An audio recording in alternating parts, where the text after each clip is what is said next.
পাবো না। আর এই কোরবানি দেওয়ার ক্ষেত্রে আমরা হালাল মাল দ্বারা কোরবানি দেব। কী মাল দ্বারা কোরবানি দেব? হালাল মাল দ্বারা কোরবানি দিব। শরিকানা 6 জন 7 জন, 7 জনের উপরে তার দেওয়া যায় না গরুর ক্ষেত্রে। তো এর মধ্যে যদি একজন অংশীদার হারাম মাল দিয়ে দেয়, তাহলে বাকি কাহারও কোরবানি কি হবে না, আল্লাহর কাছে কবুল হবে না। এই কারণে আমরা চেষ্টা করব।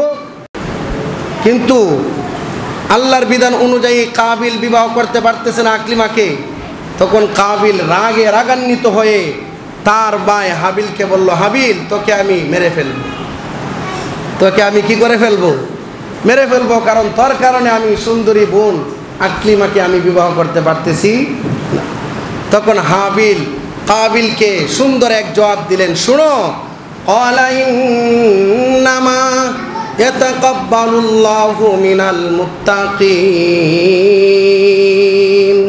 হে আমার কাছে প্রিয় হয় আল্লাহর রাস্তায় জিহাদ করলেও ততটুকু নয়, তবে হ্যাঁ, ওই ব্যক্তি যে ব্যক্তি আল্লাহর রাস্তায় জিহাদ করে শহীদ হয়ে গেছেন তার মর্যাদা বেশি। তার মর্যাদা কি? এই কারণে উলামায়ে কেরাম বলেন জিলহজ মাস আসলে কয়েকটা কাজ বেশি বেশি করতে হবে। তো এই জিলহজ মাসও আমাদের মাঝে আসতেছেন, হয়তো আগামী 4-5 দিন পরেই অথবা 5-6 দিন পরেই জিলহজ মাসের চাঁদ উঠবে। তো এই মাসের প্রথম দশকের আমল সম্পর্কে অবশ্যই আমাদের জানতে হবে। তো উলামায়ে কেরাম বলেন এই জিলহজ মাসের প্রথম 10 তারিখের মধ্যে বেশি বেশি নেক আমল করতে হবে।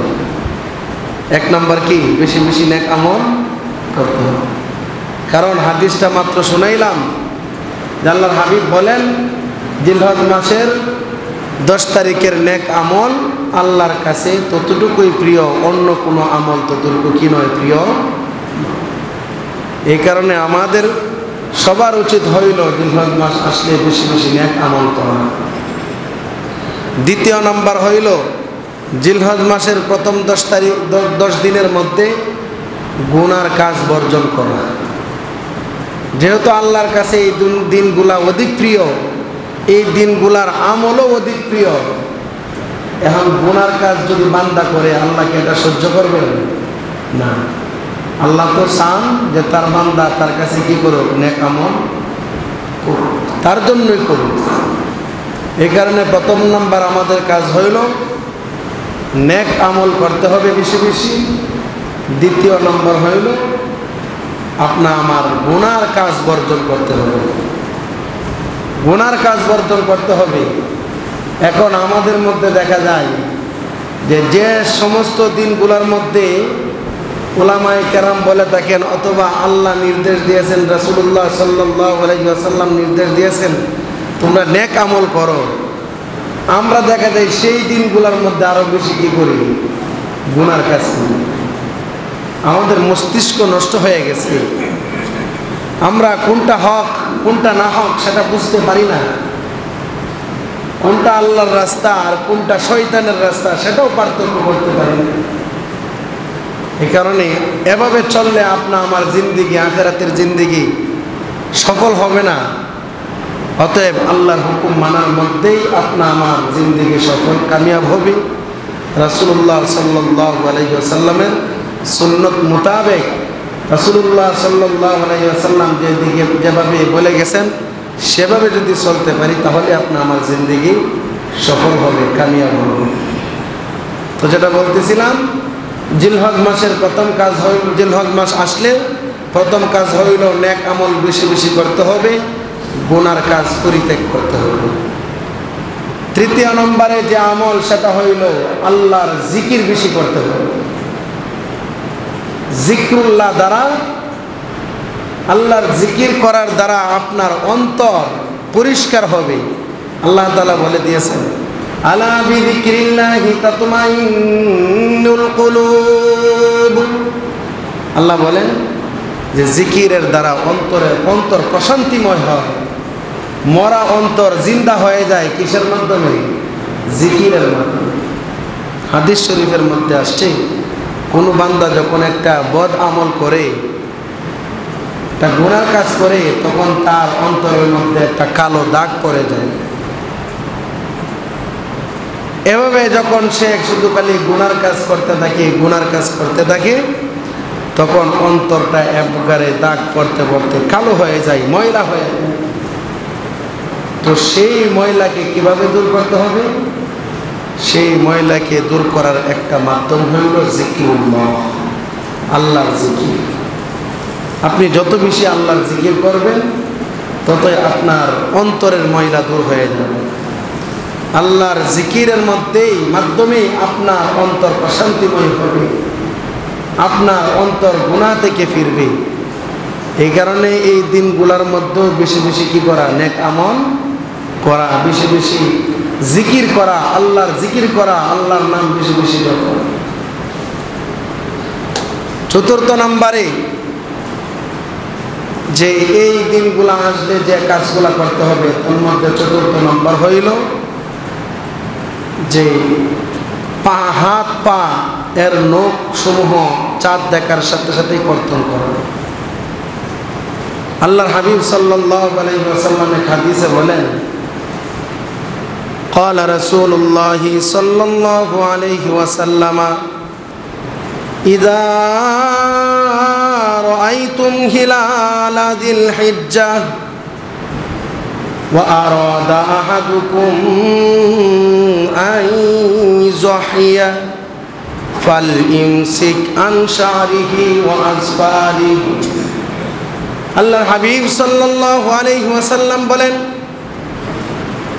হে দুনিয়ার উম্মতেরা, হে দুনিয়ার আল্লাহর বান্দারা, তোমরা যখন জিলহজ মাসের চাঁদ দেখতে পারবে, যখন তোমরা জিলহজ মাসের চাঁদ দেখবে আর তোমাদের মধ্য থেকে কেউ যখন কুরবানি করার নিয়ত করবে, কুরবানি করার ইচ্ছা করবে, তাহলে তার জন্য উচিত হইল সে যেন জিলহজ মাস চাঁদ দেখার সাথে সাথেই অথবা চাঁদ দেখার আগেই সে যেন তার নখ, তার হাত পায়ের নখ এবং মাথার চুল যেন সে কি করে? কর্তন করে। তা আল্লাহ রাসূল বলে দিয়েছেন। তাহলে চতুর্থ নম্বর আমাদের আমল হইল জিলহজ মাসের চাঁদ দেখার সাথে সাথে আপনার এই সমস্ত কাজ করে নিতে হবে। এরপরে পঞ্চম নাম্বার আমাদের যে আমল সেটা হইল জিলহজ মাসের প্রথম দশকে রোজা রাখা। আরাফার ইয়াউমুল আরাফা, নবম দিন পর্যন্ত রোজা রাখা, এটা আল্লাহ রাসূল সাল্লাল্লাহু আলাইহি ওয়াসাল্লাম বলে দিয়েছেন। তবে কেউ যদি 9টা রোজা রাখা মানে সামর্থ্য না রাখে, সম্ভব না হয়, সে যেন কমাস কম আরাফার দিন অর্থাৎ নবম দিন যেন সে কি রাখে? রোজা। কারণ এক হাদিসের মধ্যে আল্লাহ রাসূল বলেছেন, কেউ যদি ওই দিন রোজা রাখে, আল্লাহ রাসূল বলেন আমি আশাবাদী আল্লাহ সুবহানাহু ওয়া তাআলা তার পিছনের 1 বছরের গুনাহ এবং সামনের 1 বছরের গুনাহ, তার সব গুনাহ আল্লাহ মাফ করে দিবেন।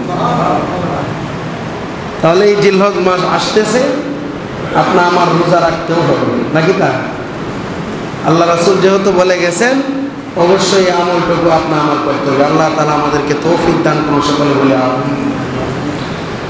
এরপরে জিলহজ মাস আসলে যে কাজ সেটা হইল, যে সমস্ত আমলগুলোর কথা বলেছি তার মধ্যে শেষের যে আমল সেটা হইল কুরবানি করা।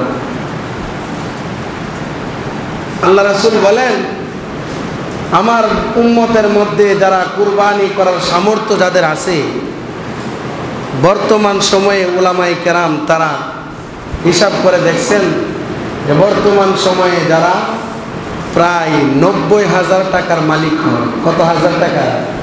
90,000 টাকার মালিক হয়, তাদের উপর কুরবানি দেওয়া হয়েছে। তো আল্লাহ রাসূল বলেন, জিলহজ মাস আসলে যে কাজ সেটা হইল যে কুরবানি করা, অর্থাৎ জিলহজ মাসের 10ম তারিখে কুরবানি করা। এটা হইল জিলহজ মাসের একটা নেক আমল, আর এটাই হইল সবচাইতে বড় আমল। কারণ বান্দা পশু কুরবানি করার মাধ্যমে আল্লাহ তাআলার নৈকট্য হাসিল করবে, এটার নামই হইল কুরবানি। এখন যদি কোনো বান্দা কুরবানির সামর্থ্য থাকার পরেও কুরবানি না করে আল্লাহর রাসূল তার ব্যাপারে শক্ত কথা বলে গেছেন যে সে যেন আমার ঈদগাহে না আসে, আমাদের ঈদগাহে না আসে। এই কারণে আমরা যারা কুরবানির সামর্থ্য রাখি ইনশাআল্লাহ আমরা প্রস্তুতি নেই, জিলহজ মাস আসলেই জিলহজ মাসের 10 তারিখে ইনশাআল্লাহ আমরা কি করব? কুরবানি করব। এখন যে বিষয় কুরবানি আমি শুধু পশু জবাই দিব এটাই আমার কুরবানি হয়ে যাবে না। কুরবানি মানে কি? কুরবানি হইল যে উত্তম একটা পশুকে আল্লাহর সন্তুষ্টি অর্জনের জন্য, আল্লাহকে খুশি করার জন্য জবাই করা, এর মাধ্যমে আল্লাহর নৈকট্য কি হয়? হাসিল। এখন যদি কেউ গোশত খাওয়ার নিয়তে পশু জবাই দেয় তার কুরবানি আল্লাহর কাছে কবুল হবে না। কোরআনের মধ্যে আসছেন ক্বালা ইন্নামা ইয়াতাকাব্বালুল্লাহু মিনাল মুত্তাকিন। আল্লাহ সুবহানাহু ওয়া তাআলা ওই সমস্ত বান্দাদের কুরবানিকে কবুল করেন যে সমস্ত বান্দারা একমাত্র আল্লাহকে রাজি খুশি করার জন্য কুরবানি করে। যে সমস্ত বান্দারা আল্লাহকে রাজি খুশি করার জন্য কি করে? কুরবানি করে। কুরবানি করার মধ্যে যদি, পশু জবাই করার মধ্যে যদি আল্লাহকে খুশি করা ব্যতীত, আল্লাহর রেজামন্দি হাসিল করা ব্যতীত যদি অন্য কোনো উদ্দেশ্য হয় তাহলে আপনার কুরবানি হবে। কারণ আল্লাহ তো মুত্তাকির কুরবানি কবুল করেন। মুত্তাকি কারা? যারা আল্লাহকে খুশি করার জন্য আল্লাহর ওয়াস্তে পরিপূর্ণ ভিতরে ইখলাস নিয়ে কি করে? কুরবানি করে। তাদের কুরবানি আল্লাহ কবুল করেন। এই যে কুরবানির ইতিহাস দেখেন, প্রথমে শুরু হয়েছে হযরত আদম আলাইহিস সালাম থেকে। আল্লাহ সুবহানাহু ওয়া তাআলা যখন আদম আলাইহিস সালাম এবং হাওয়া আলাইহিস সালামকে দুনিয়াতে পাঠাইলেন তখন তাদের এই দুইজন ছাড়া দুনিয়াতে আর কোনো মানুষ নাই। তো দুনিয়াতে বংশ বিস্তার লাভ করবে, সন্তান প্রজনন তৈরি হবে। তো এই পদ্ধতি হওয়ার জন্য আল্লাহ সুবহানাহু ওয়া তাআলা হযরত আদম আলাইহিস সালামের শরীয়তের মধ্যে একটা বিধান জারি করে দিয়েছেন। কারণ সন্তান হতে গেলে তো অবশ্যই বিবাহের দরকার, সন্তান হতে গেলে তো অবশ্যই বিবাহের দরকার। তো দেখা গেছে আদম আলাইহিস সালাম এবং হাওয়া আলাইহিস সালাম ছাড়া আর কোনো মানুষ দুনিয়াতে নাই। তো এখন তাদের গর্ভের সন্তান হইল তো দেখা যাবে তারা পরস্পরের সহোদর ভাই বোন। এখন কি তারা একজন আরেকজনকে বিবাহ করতে পারবে? বিবাহ করতে পারবে না। আমাদের সমাজে আমরা যারা একই বাপের ঘরের সন্তান হই, ভাই হই, বোন হই, আমরা কি একজন আরেকজনকে বিবাহ করা আমাদের জন্য বৈধ? না, সম্পূর্ণ হারাম। তখনকার সময় আল্লাহ যখন হযরত আদম আলাইহিস সালাম এবং হাওয়া আলাইহিস সালামকে দুনিয়াতে পাঠাইছেন তখন তো তাদের ছাড়া আর কোনো মানুষ নাই। এখন বংশ বিস্তার লাভ করলে তো বিবাহের প্রয়োজন। তো আল্লাহ সুবহানাহু ওয়া তাআলা হযরত আদম আলাইহিস সালামের শরীয়তের মধ্যে প্রয়োজনের খাতিরে একটা বিধান জারি করে দিলেন। সেটা কি? আল্লাহ সুবহানাহু ওয়া তাআলা বললেন যে প্রথমে সন্তান হইলে একসাথে দুইটা হবে। একসাথে কয়টা হবে? দুইটা সন্তান, এবং ছেলে এবং মেয়ে, ছেলে এবং মেয়ে। আল্লাহ সুবহানাহু ওয়া তাআলা বিধান জারি করে দিলেন যে প্রথমে যে ছেলে এবং মেয়ে একসাথে হবে তারা পরস্পরে হবে সহোদর ভাই বোন। অর্থাৎ তারা একজন আরেকজনকে বিবাহ করতে পারবে। এর পরের বার একসাথে যে ভাই বোন হবে তারা হবে পরস্পরে সহোদর ভাই বোন, তারা একজন আরেকজনকে বিবাহ করতে পারবে না। তবে হ্যাঁ, প্রথমবারের যে ছেলে হয়েছে, দ্বিতীয়বারের যে মেয়ে হয়েছে, ওই প্রথমবারের ছেলে দ্বিতীয়বারের মেয়েকে কি করতে পারবে? বিবাহ করতে পারবে। দ্বিতীয়বারে যে ছেলে হয়েছে সে প্রথমবারের যে মেয়ে হয়েছিল তাকে সে বিবাহ করতে পারবে। এটা প্রয়োজনের খাতিরে আল্লাহ সুবহানাহু ওয়া তাআলা আদম আলাইহিস সালামের বংশের মধ্যে, আদম আলাইহিস সালামের শরীয়তের মধ্যে এই বিধান জায়েজ করে দিয়েছে। যদি এই বিধান জায়েজ না হয় তাহলে তো বংশ বিস্তার লাভ করবে না দুনিয়াতে। তো ঘটনাক্রমে দেখা গেল যে আদম আলাইহিস সালামের হযরত হাওয়া আলাইহা সালামের গর্ভে প্রথমে দুইটা সন্তান হয়, যে দুইটা সন্তানের নাম একজন হইল ছেলে আরেকজন হইল মেয়ে। প্রথম ছেলের নাম হইল কাবিল, তার সাথে যে মেয়ে জন্মগ্রহণ করছেন তার নাম হইল আকলিমা। আর আকলিমা ছিল খুব সুন্দরী, আকলিমা ছিল কি খুব সুন্দর। আল্লাহর বিধান অনুযায়ী আকলিমা এবং কাবিলের মাঝে তারা পরস্পরে হইল সহোদর ভাই বোন। কাবিল আকলিমাকে বিবাহ করতে পারবে না, তারা হইল মুহাররামাতের অন্তর্ভুক্ত। এর পরের বার হযরত হাওয়া আলাইহিস সালামের গর্ভে দুজন সন্তান জন্মগ্রহণ করলো, একজন ছেলে এবং একজন মেয়ে। ছেলের নাম হইল হাবিল এবং মেয়ের নাম হইল লিউজা, যে ছিল অত্যন্ত কালো কুসরি। আল্লাহর বিধান অনুযায়ী হাবিল ওই লিউজাকে বিবাহ করতে পারবে না, তারা পরস্পরে ভাই বোন।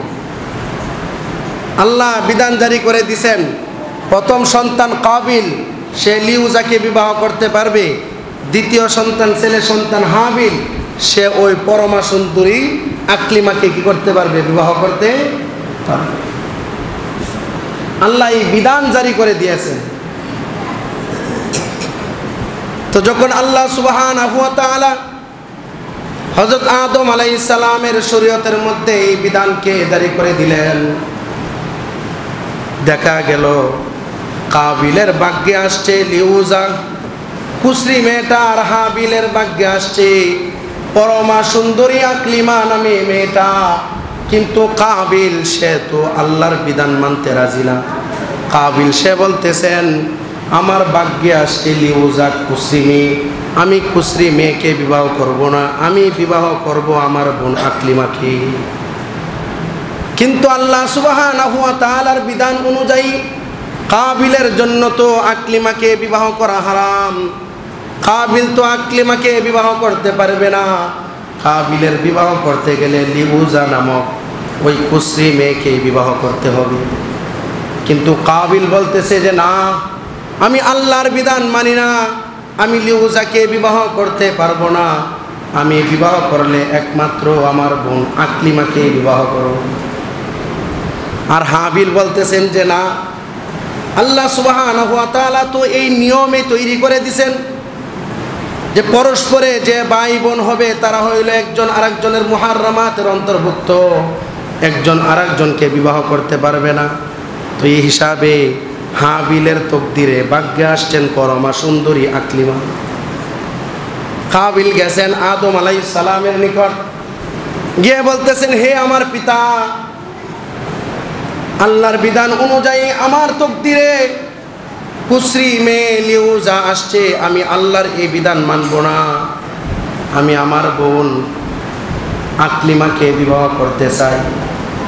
হযরত আদম আলাইহিস সালাম যেহেতু কাবিল আল্লাহর হুকুম অমান্য করেছে, হযরত আদম আলাইহিস সালাম বলছেন তুমি যদিও অমান্য করো তারপরও তোমার এই আশা কোনোদিন পূর্ণ হবে না, কারণ আল্লাহ সুবহানাহু ওয়া তাআলা তো তোমার জন্য আকলিমাকে বিবাহ করা হারাম করে দিয়েছেন।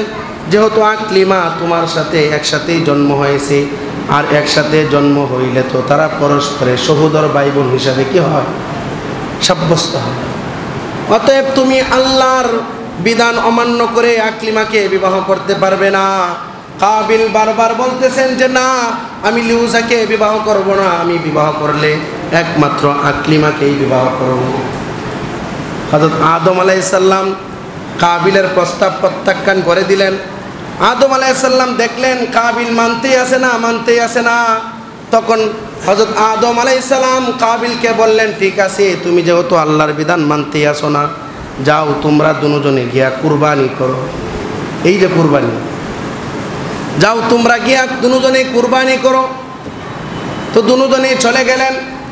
হযরত হাবিল উনি মেষ দুম্বা চড়াতেন, উনি এগুলা লালন পালন করতেন। হাবিলের ভাগ্যে তো এমনিতেই পরমা সুন্দরী আকলিমা। হাবিল আবার সে দুম্বা মেষ এগুলা চড়াইতেন, এগুলা লালন পালন করতেন। সে এই মেষ এবং দুম্বার মধ্যে সবচাইতে উন্নত মানের সবচাইতে উঁচু মাকামের যে দুম্বাটা আছেন, হযরত হাবিল সেই দুম্বাটাকে নিলেন। আর সে ভিতরে খুলুসিয়ত দা করছেন যে আমি একমাত্র কুরবানি করতেছি আমার আল্লাহর জন্য। সুবহানাল্লাহ।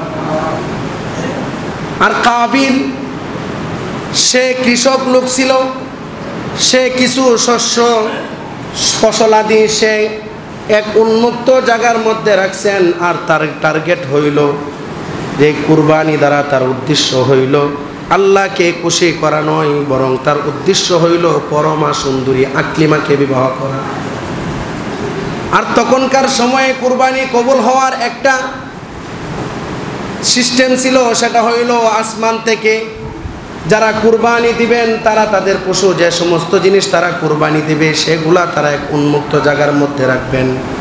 আর আসমান থেকে এক আগুন আইসা আল্লাহ সুবহানাহু ওয়া তাআলা যার কুরবানি কবুল করবেন তার কুরবানিটাকে ওই আসমান আইসা ওই আগুন আইসা ওই কুরবানিটাকে ওই কুরবানির পশুটাকে খেয়ে ফেলবেন অথবা জিনিসটাকে খেয়ে ফেলবেন, নিয়ে যাবেন। এটা ছিল কুরবানির মানে কবুল হওয়ার একটা আলামত। তো যখন হাবিল এবং কাবিল তারা তাদের কুরবানির জিনিসসমূহ মাঠের মধ্যে রাখলেন, হাবিল সে আল্লাহকে খুশি করার জন্য কুরবানি করছে।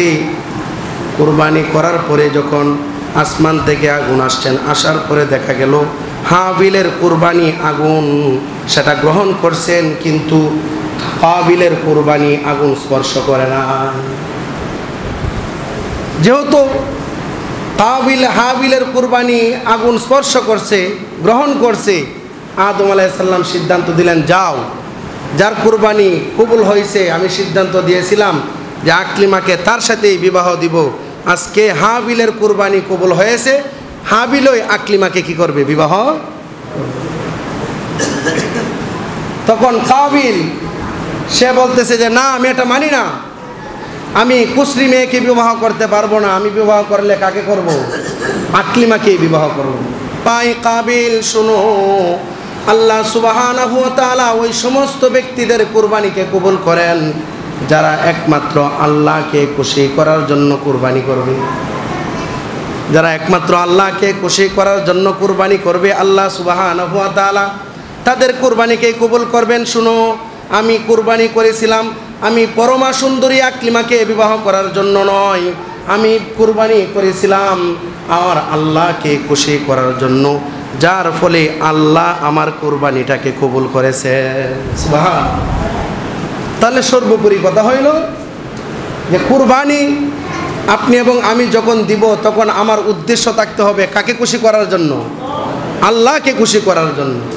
গুস্ত খাওয়ার নিয়তে অথবা মানুষদেরকে দেখানোর নিয়তে যদি কুরবানি দেই, সেই কুরবানি কি কবুল হবে? সেই কুরবানি কি হবে না? কবুল হবে না। এই কারণে আমরা যারা ইনশাআল্লাহ সামর্থ্যবান আছি কুরবানি দেওয়া, অবশ্যই আমরা এখন থেকে নিয়ত করি যে আমরা একমাত্র কুরবানি দিব কাকে খুশি করার জন্য? আল্লাহকে খুশি করার জন্য। আর আমরা যারা একা একা দেই ইনশাআল্লাহ আমরা তো এখন থেকে নিয়ত করে ফেলবো।